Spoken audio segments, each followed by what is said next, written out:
আপনি জানলেন কি করে এবিপি আনন্দ বৈধ? জানলেন কি করে? আপনি কোর্ট থেকে নথি তুলে নিয়ে আসবেন, আমাকে দেবেন, আমি রাজস্থানের মুখ্যমন্ত্রী ভজনলাল শর্মাকে বলবো যে আপনার পুলিশকে বলুন ক্ষমা চেয়ে মুক্তি দিতে। আপনারা অনেকেই কান দিয়ে দেখেন, আর সেকুলারিজমের নামে আপনারা পশ্চিমবঙ্গের সর্বনাশ করে দিয়েছেন। অলরেডি 1-1.5 কোটি লোককে ঢুকিয়ে দিয়েছেন, যারা আমাদের জমি নিচ্ছে, রেশন নিচ্ছে, ভোট নিচ্ছে, সব নিয়ে নিচ্ছে আমাদের। এবং এরা কারা? এরা রোহিঙ্গা আর বাংলাদেশি মুসলমান। আর বাংলাদেশের যে হিন্দুরা হিন্দুস্থানে এসেছে শুধুমাত্র ধর্মীয় কারণে, তার মধ্যে আমার মা আছে, 60 সালে এসেছে শুধু হিন্দু বলে। আমার মায়ের পিতৃদেব টিচার ছিল, মাখনলাল ভট্টাচার্য, বরিশাল। 10 বিঘা জমি, শিব মন্দির, চাকরি ছেড়ে এখানে এসে জুট মিলের ম্যানেজারি করে সংসার চালিয়েছে। দিনাজপুর, কোচবিহার, এইটা ডোমিসাইল সার্টিফিকেট দিচ্ছে রোহিঙ্গা এবং বাংলাদেশের মুসলমানদের। আমি একটু পরেই জ্ঞানেশ কুমারজিকে লিখব যে আজ থেকে যে ডোমিসাইল সার্টিফিকেট দেওয়া হবে, এই সার্টিফিকেটকে অ্যাকসেপ্ট করতে না। ইতিমধ্যে আইপ্যাকের উদ্যোগে 8টা বর্ডার ডিস্ট্রিক্টে 75,000 মুসলমান বাংলাদেশি 6 নম্বর ফর্ম দেওয়া হয়েছে। মমতা ব্যানার্জি জেনে রাখুন, এবারে আপনার আইপ্যাকের প্রতীক জৈন, গৌতম সান্যালরা কেউ আপনাকে এবারে বাঁচাতে পারবে না।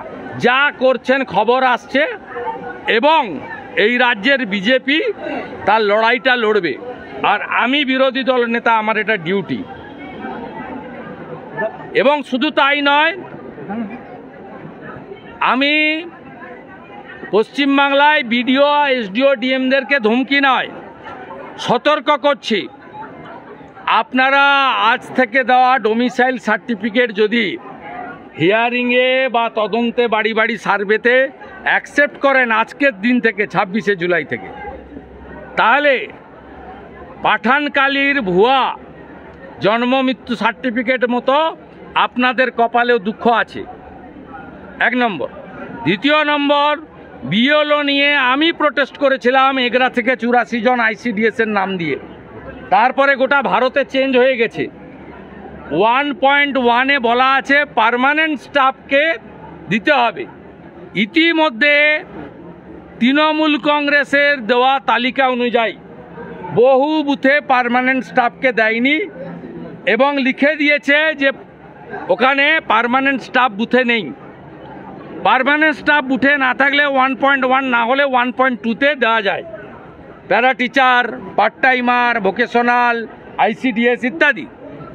আমি ওই বুথগুলোতে প্রমাণ করে দেব পার্মানেন্ট স্টাফ থাকা সত্ত্বেও এরা না লিখে এপিটোপিট দিয়েছে। জেলে যেতে হবে, জেলে যেতে হবে। তমলুকের ভিডিওকেও বলে রাখি, জেলে আপনাদের যেতে হবে। আপনারা জানেন না, বিহারে যে এসআইআর হয়েছে 403 জনের নামে এফআইআর হয়েছে বিএলও। 53 জন বিএলও অ্যারেস্ট আছে বিহারের বিভিন্ন জেলে। আপনি বলছেন মমতার পুলিশ ধরবে না? মমতার পুলিশ যদি না ধরে, তার জন্য কি করতে হয় 4 বছরে আমি প্রমাণ করে দিয়েছি, আবার প্রমাণ করে দেব। নজরুল মঞ্চে আজকে একটাও রোহিঙ্গা এবং বাংলাদেশের মুসলমানের নাম থাকবে না।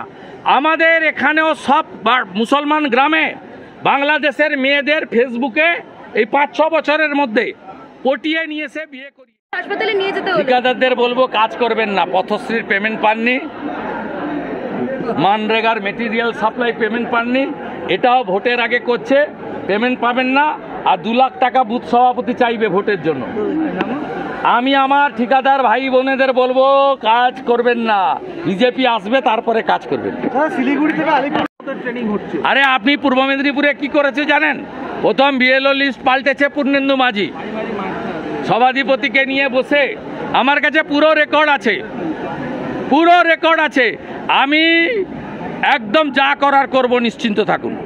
আমি একটু পরেই জ্ঞানেশ কুমারজিকে লিখে এই ডোমিসাইল সার্টিফিকেট নিয়ে এক্সে দিয়ে দিচ্ছে, আপনারা পেয়ে যাবেন। দাদা, বিহারের মতন পশ্চিমবঙ্গকে এইভাবে ভোটার তালিকা সংশোধন করার দরকার আছে বলে আপনি মনে করেন? এবং কতবার বলবো, কতটা জরুরি? কতবার আপনাকেই প্রশ্ন করছি, আপনি লোকাল ছেলে। রোহিঙ্গা এবং বাংলাদেশের মুসলমান থাকা উচিত কি নেই আপনি বলুন। আপনি যদি ট্রু ভারতীয় হন, কার্গিল বিজয় দিবসে দাঁড়িয়ে বলুন এই অনুপ্রবেশকারীদের থাকা উচিত কি উচিত না। ভারতীয় মুসলমানদের, পশ্চিমবঙ্গের মুসলমানদেরও এই ইস্যুতে ইলেকশন কমিশনকে সহযোগিতা করা উচিত। কালিয়াচকের দাদা, কালিয়াচকের এতদিন অসম সরকার তাদের নোটিশ ঘিরে এক আতঙ্কগ্রস্ত বুথ। নিশিকান্ত দাস তাকে এনআরসি নোটিশ করা হয়েছে, নিশিকান্ত দাসকে এনআরসি নোটিশ করা হয়েছে। এই বিষয়ে হেমন্ত বিশ্ব শর্মা পরিষ্কার বলে দিয়েছে, পরিষ্কার বলেছে সব হিন্দুদেরকে উনি প্রোটেকশন দেবেন। যদি নিচের তলায় কোথাও হয়ে থাকে, দু একটা জায়গায় ফরেস্ট ডিপার্টমেন্ট করেছিল, তৃণমূলের সঙ্গে যোগসাজশে ধরাও পড়েছে,